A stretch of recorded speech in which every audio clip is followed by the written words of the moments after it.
Vincent. And we are the first year grad students in the dietetics program here.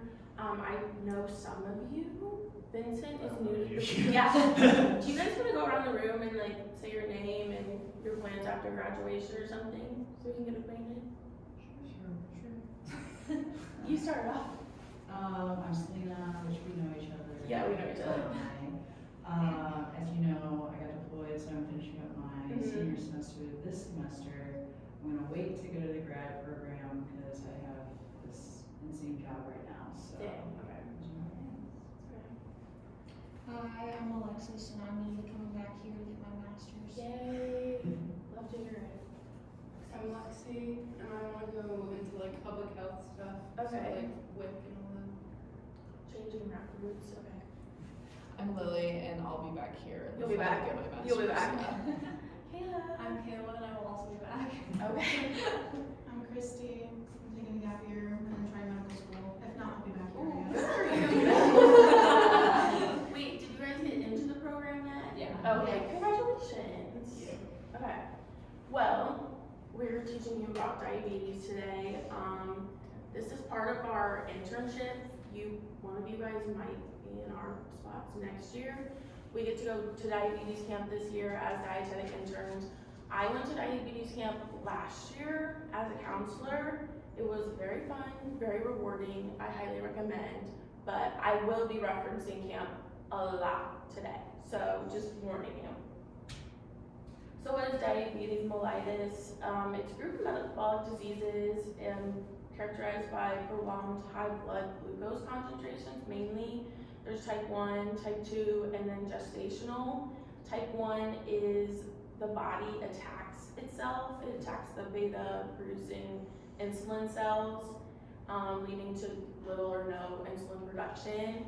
Type 2 is insulin resistance. It becomes resistant to insulin, and this is usually due to excess weight, poor diet, lack of physical activity, and then hi Katie. And then gestational is hormonal changes during pregnancy, which reduces insulin sensitivity, causing high blood sugar levels. So prevalency and incidence.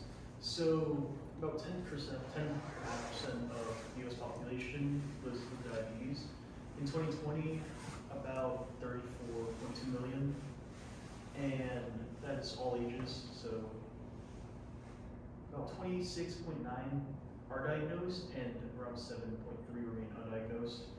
For type 1, the AAB estimates about 10% of people, and that's about 5.2% of diagnosed cases, so about half go undiagnosed. 90 to 95 of the others are type 2 diabetes, and that is a more progressive version, since type 1 gestational, 2 to 10% of all pregnancies in the US are affected. Okay, pathophys. So in a healthy working pancreas, after we eat, it ups our blood sugar, and then the pancreas responds by sending insulin, and then the insulin lets the glucose into the cells. That is not the case with type 1. There is little to no insulin because the body attack the beta producing insulin cells, so the glucose cannot get into the cells. So that's why you have like high blood sugar concentrations in the blood. And then with type 2, the cells become insulin resistant. This is usually due to the visceral fat around the organs, and then fat messing with the pathways and like the insulin signaling. So the pancreas overcompensates by sending a bunch of insulin, and then the glucose still cannot get in the cell, and then the beta cells basically become destroyed or damaged. Like they're just sick and tired of producing insulin. So yeah, there's just no glucose getting in the cells, high blood sugar concentration, just like type 1. Signs and symptoms. So for type 1, excessive urination or polyuria, dry mouth, constant thirst, which is polydipsia, polyphagia, very hungry, excessive hunger, unintended weight loss, even with increased uptake, fatigue, weakness, blurred vision, a lot of symptoms, nausea, abdominal pain, and this can lead to DKA or diabetic ketoacidosis. We'll get into that later. Yeah, we'll be able to stick for that. Which vomiting, free or acetone smelling breath, and in kids, an onset of bedwetting, and behavioral changes, irritability. For type 2, Pretty much the it's same. pretty much the same. It has the polyuria, polyphagia, fatigue. The more neuropathy, the numbness, and the tingling in the hands and feet. Yeah, and also infections are very common. UTIs, skin infections, yeast, genitals, a lot of infections.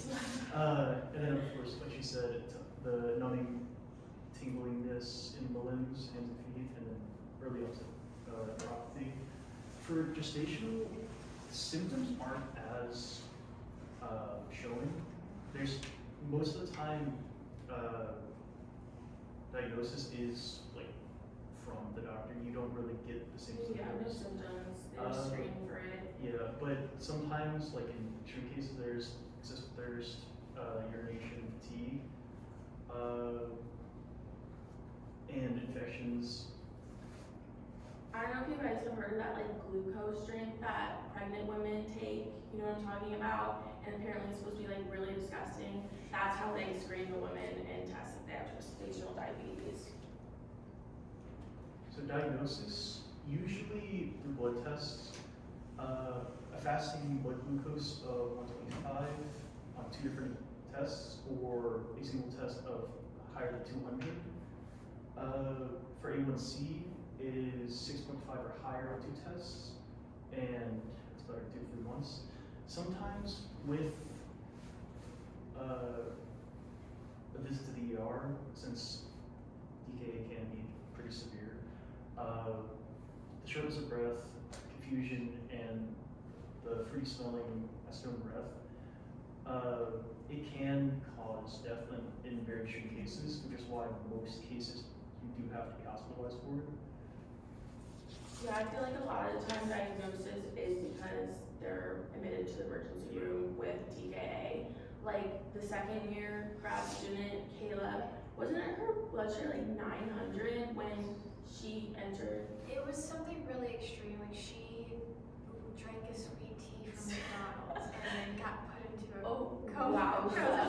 She's okay now. But Yeah, it was something like she listened yeah, to the tale. very, very crazy. Yeah, but that's mainly all the diagnosis cases I hear are DKA or like very high blood sugar with those symptoms. So lab values, normal is a blood sugar around 70 to 90 fasting, and then 1 to 2 hours after a meal it'd be around 140 or so, still less. HbA1c of 5.7%. Pre-diabetic, 1 to 125. Fasting, 140 to 199 after meals, and then 5.7 to 6.4 HbA1c. Anything higher than 126, again, over 2 tests of fasting would be considered diabetes, or 1 test over 200, and then anything higher than 6.5 or 2 tests. Do you guys know what A1C is? And like, it's just an average blood sugar levels over 3 months, so they can see how like their management is doing. So treatment management. If you have type 1, you are insulin dependent your whole life. You're counting on carbohydrate counting, bolusing insulin to match the grams of carbs. You want consistent meals and snack times around that bolusing.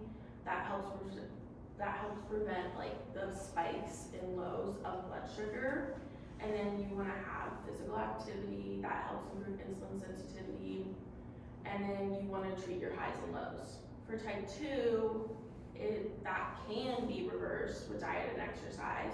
You know, your healthy eating patterns, the healthy eating patterns plus the weight loss and the exercise. A lot of people are on medications for this. metformin that slows down the glucose production in the liver and it also helps with insulin sensitivity. And then a lot of the times you're gonna see people on GLP-1s. GLP-1s were originally made for people with type 2 diabetes.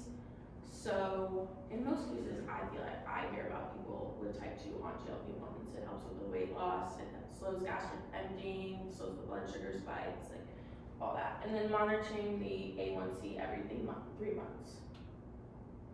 So hypoglycemia, your low blood glucose levels below 70 milligrams per deciliter.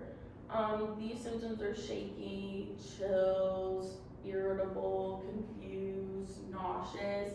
Nauseous and vomiting are signs of DKA. Typically, like if you have nausea or if someone vomits, like that's a really bad low. Treatment for this is the 15-15 rule. You check your blood sugar, you take 15 grams of fat-acting carbs, then you wait 15 minutes, check again. If you need to take 15 more, then do it. And if your meal is more than 1 hour away, you follow it with a small carb and a protein snack together. And then for the very severe lows, below 40, you use glucagon. It's either administered like through nasal or injection. And this is when someone's unconscious, having a seizure, they cannot safely swallow. And then after giving glucagon, call 911, put them in the recovery position. At camp, if a camper was below 40, we had to call the med lodge and they would have to come and give them glucagon.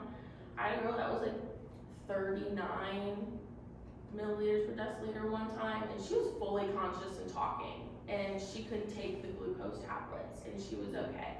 So it really varies case to case. These are some quick carb, low snacks. At camp, we had these glucose tablets, literally that brand. They're like Tums, they're chalky, they're gross. Usually you'll take 3 to 5 depending on how bad the low is. Then there's also glucose gels, kind of like the goos that the runners take.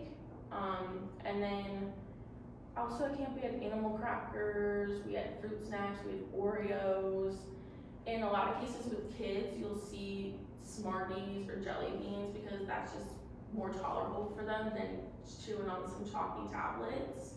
And then juice and liquids especially are better for at night because if you're waking someone with diabetes up and they're having a low, it's gonna be hard for them to chew on some tablets. So if they just slurp down a Capri Sun, like that just takes a second. Or if you yourself have a low, like you probably aren't able to chew a lot. So the liquid is very easy to take down. And then the apple and peanut butter would be a carb and a protein snack. You can also do a spoonful of sugar, a spoonful of honey, pretty much anything if you have a low.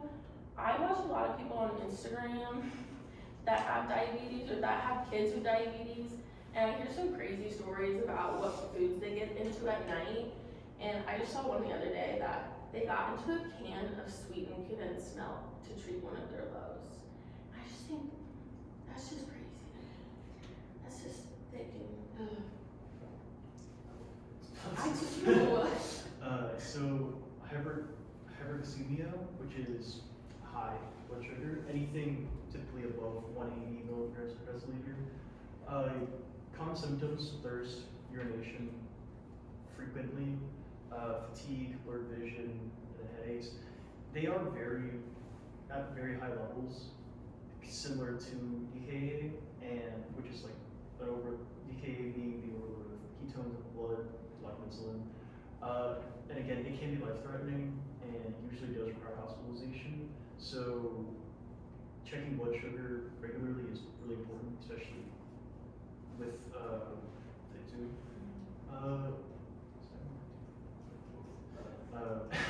Symptoms: nausea, abdominal pain, fruity or acid breath, and SOP. Shortness of breath. Okay, I was kidding. So treatment: checking blood glucose and ketones, if you can. Drinking plenty of water, because hydration is really important. Considering dose of fast-acting insulin, avoiding extra carbs, vomiting, moderate to large ketones, first breath. I would say like your first plan for action would be drinking a bunch of water. At camp, we didn't have the insulin on us, so we couldn't easily do a correction dose if they were super high. So it would be like, finish your water bottle right now, and then we'd check back in. If that didn't improve, then that's when we would check for ketones. And then if they had medium to large ketones, we would call the med lodge, and then they would come and then get them a correction dose. And then I believe that acetone is a byproduct of ketone production, so that's where the fruity and acetone smell comes from. So, you've just been diagnosed with diabetes, whatnot. You want to consult an endocrinologist because they'll basically tell you like your diagnosis and how to go about with your treatment plan. Since now that your body doesn't make insulin, you kind of need it. So, You do need so it. usually you want a fast-acting and a long-acting, and then eventually you will be getting a pump, but for now it's just going to be injections. Testing your blood sugar, really important. You want to do it 5 times a day before you eat and before bedtime, just to prevent any severe lows or highs. You can actually get on with your carbs, your dosages, so there's no severe episodes. You want to carry around some sugar rising snacks, which are basically just easy to digest, fast-acting carbs. Again, any of those candies, drinks, probably better. If you're feeling anxious, irritable, shaky, confusion, that you probably do have low blood sugar and you should be taking some carbs. And then for high blood sugar, if you being tired, dry mouth, increased thirst, you want to drink water. And if you have, say like you have diabetes for a long time, you know your body and you know what you're feeling. You might not have these symptoms exactly, but some people can just tell, especially if they've had it for a long time. These symptoms are different for everyone. Yeah. Okay, and I quote, the people at camp, the counselors told me that hyperglycemia felt like you were drunk, and then low blood sugar felt like you were high. So that's just what they said. Just to give you an idea. So essential supplies, this is what could be in your go bag. A lot of the people I watch on Instagram, they're parents of kids with diabetes, and they have like an arsenal of supplies they bring with their kids. That might not be necessary for everyone, especially as you do get older, and you might not need everything. Like if you're going on vacation, you'll probably pack a bigger bag with more pumps and more CGMs, but it's different for everyone. If you have a pump, you'll have it on you, but then you're gonna need to do site changes, and you'll have tubes, and usually you'll have a CGM, continuous glucose meter, but those get changed every few days, so you might want to keep a few of those on you as well. And then usually people also have a glucose meter. They don't just have the CGM, they will probably also have the glucose meter because the CGM isn't always accurate. It's like within 15 points of accuracy in like 15 minutes, so glucose meter is very instant. And with the glucose meter, you'll have your test strips, you will have your lancing device, and then your lancets to put in the device. You all will see this on Wednesday. We'll be practicing together.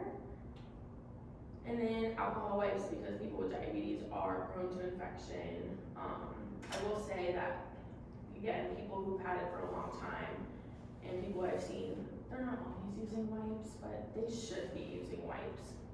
And then you might have some vials of insulin or pens, and then syringes or pen needles for correction doses.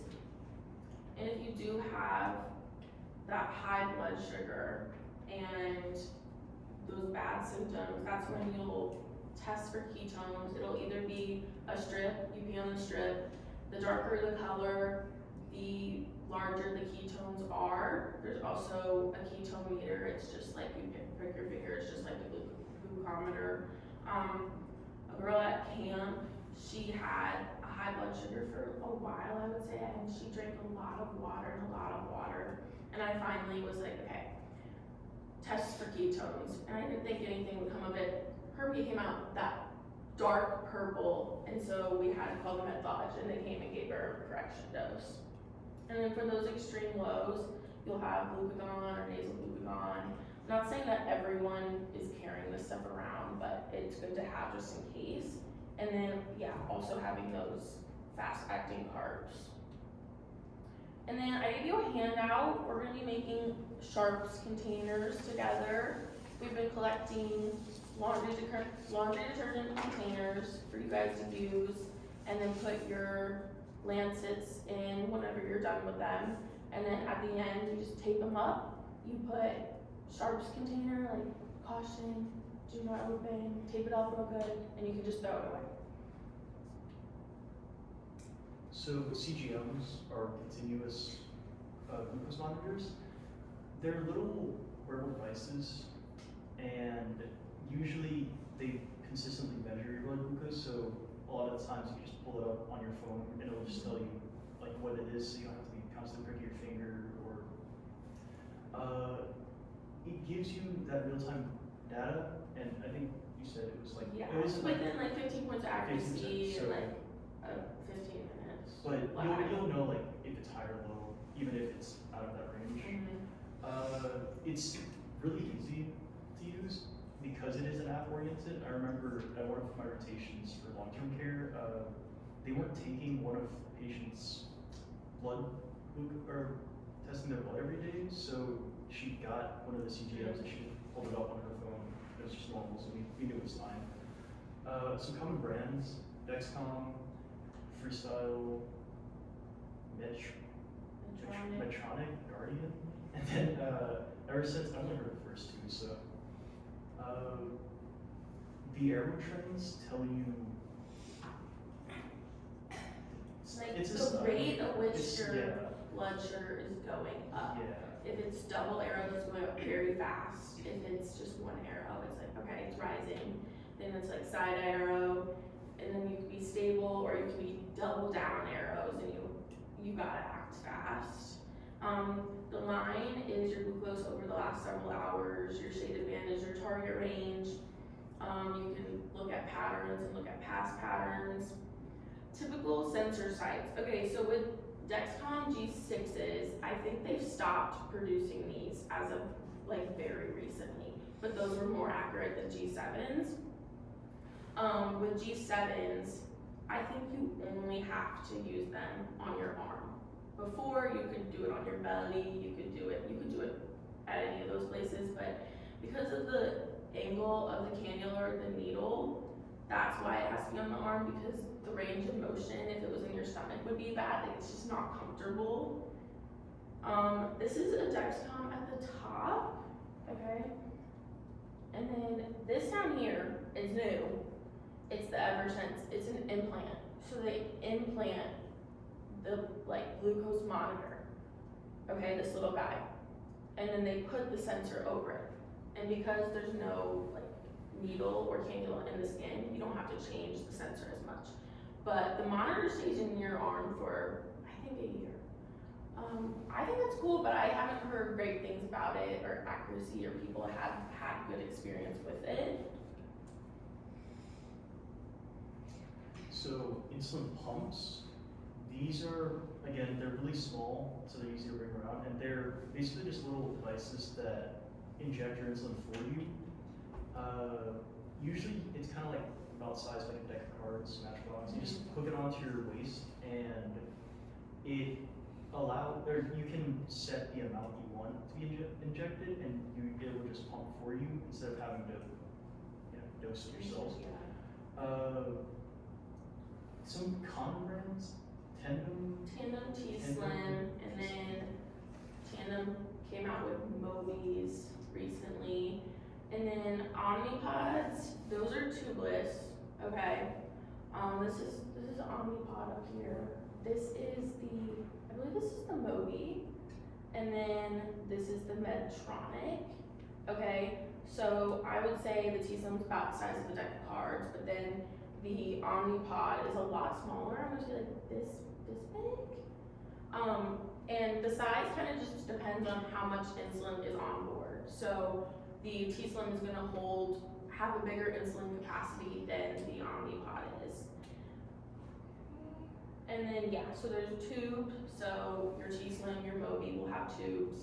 You'll see them like in pockets, attached at the waist, attached on the collar, or there's the tubeless Omnipod. And then sites, people will put these everywhere. The only thing is they say to have your sensor and your pump on the same side just for like accuracy and reading wise. They're changed usually every 2-3 days. That could be sooner. Say you bump your arm and you knock your Omnipod out, or the girls at camp would always go swimming and their Omnipods would fall off after just because of the stickiness. And then when you use the same area over and over and over again, it's gonna create scar tissue. So you have to move the site around, because if you try to do the same area with the scar tissue, the insulin's just not gonna get in as well, and like you can have a leaky Omnipod, or it's just, you have to change it. Okay, this carb counting reference handout I gave you guys, we'll be going over this on Wednesday. We'll be calculating how many grams of carbs you guys will be eating per day, and you'll be implementing that for a week. I think we're gonna do it in class, but if you wanted to get a head start, you could. I'm not saying you have to though. So diabetes and exercise. Exercise helps a lot with reducing a lot of those like long-term negative health outcomes. It helps to improve insulin sensitivity and by burning the excess glucose in your blood, and overall like exercise just helps with your day-to-day. It can also lower blood glucose, but sometimes in extreme sports, team sports, weightlifting, any high intensity sport, it can cause an uptick. Usually it's because whenever you are doing the sports, there's an increase in adrenaline, and that can cause your body to produce more insulin. So usually it's fine because the benefits of exercise outweigh the negatives of having that temporary high blood glucose. But a lot of people do prefer to not get that spike. So usually whenever you do intense exercise, you want to keep it moderate intensity, and you want to do it usually later in the day, because naturally your blood glucose later in the day will be lower. The main thing is carbs. You do want to avoid taking carbs directly before, like excess amounts, because that can also lead to a higher spike during workout. I follow this girl on Instagram. She has type 1 and she's a runner, and she will always time her runs around when she's getting a high blood sugar, and then at like each mile marker, she'll look at her CGM, and it'll like drop lower and lower and lower as the miles go on. So some comorbidities. For type 1, the main ones are usually autoimmune, so celiac, microvascular, CVD, depression, anxiety. Type 2 tends to be obesity, hypertension, dyslipidemia, non-fatty acid, Non-fatty acid liver disease. not alcohol, No, not fatty alcohol. acid, No, wait. non-alcoholic fatty acid. Yeah, we got there. It's one of those, yeah. Sleep apnea, cardiovascular disease again, microvascular complications, depression, anxiety. So for cardiovascular disease, it is the most common, like, it's the leading cause of death in those with diabetes, around 56%. With proper care and proper exercise, healthy diet, you can reduce this greatly, but it's still the most common way people die from diabetes. CKD, chronic kidney disease, most people with CKD have diabetes, around 1 in 3, a lot. Usually controlling your glucose, weight loss if you are overweight, and then physical activity helps to reduce the complications. With strokes, those with diabetes are twice as likely to have a stroke, because whenever you do have the excess glucose in your bloodstream, it can lead to fatty deposits and clots to form. Life expectancy and outlook. Early detection is good because it helps you identify and treat diabetes before any serious complications occur. A healthy lifestyle, diet, exercise, and weight control helps to extend life expectancy and reduce overall negative effects. Prevention of complications, proper management of heart disease, kidney problems, health and vision, and then advanced care. Medicine has evolved, technology as well, the CGMs. Life expectancy, yeah, every year they come up with new technology. It helps a lot with preventing serious health outcomes, but it's all that good stuff.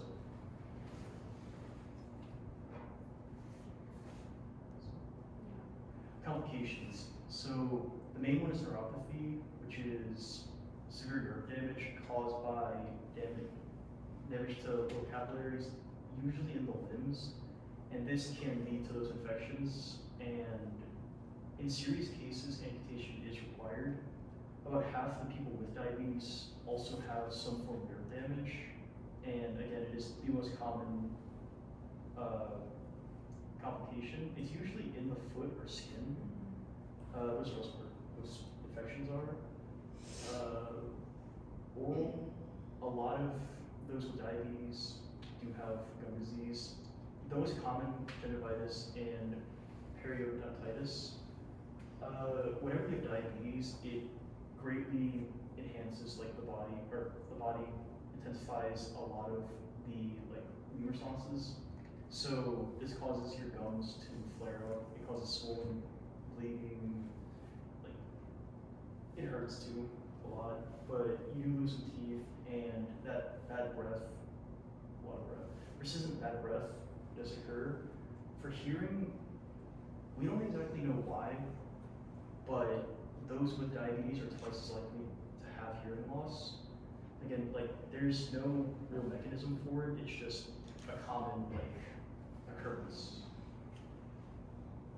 Okay, so support and resources, you will rely on your family and friends. There's social media for a reason. Say you are a parent with a newly diagnosed kid with type 1, you have no idea what you're doing, and the best support system is out there, producing material for you, giving advice. There's local diabetes support groups and diabetes camps. And then there's also reputable websites, apps, recipe platforms designed for those people. Nutritional implications. Again, carbohydrate counting, timing directly affect blood glucose response. Emphasis on nutrient-dense foods, fruits, veggies, whole grains, and proteins, healthy fats. And then with carb counting, there's also, you're always reading labels. You have to know your portions. Strategies for eating out and sick days and exercise. When you go out to a restaurant and you order something, you have no idea what the nutrition facts of that is. So it's really hard for them to dose. And for sick days, do you guys know that there's sugar in cough syrup and cough medicine? See, I didn't even think about that until this year, okay? And that's something that they have to think about. So for diabetes education, you guys could become a certified diabetes care and education specialist, and you'll help teach people with type 1. You'll work on glucose monitoring, individual devices for that person, working on carb counting schedules, coping with them, and then you'll have that multidisciplinary approach working with endocrinologists, and RDNs, and other team members. So next week, you will have type 1 diabetes. Panky no more. Does anyone know what panky means? Unless I can, it means you have a working pancreas. So does anyone have type 1 in here or type 2? Okay, you are all pankies. Your pancreas works. So next week, not anymore. And then camp. If you guys are interested, camp, I loved it.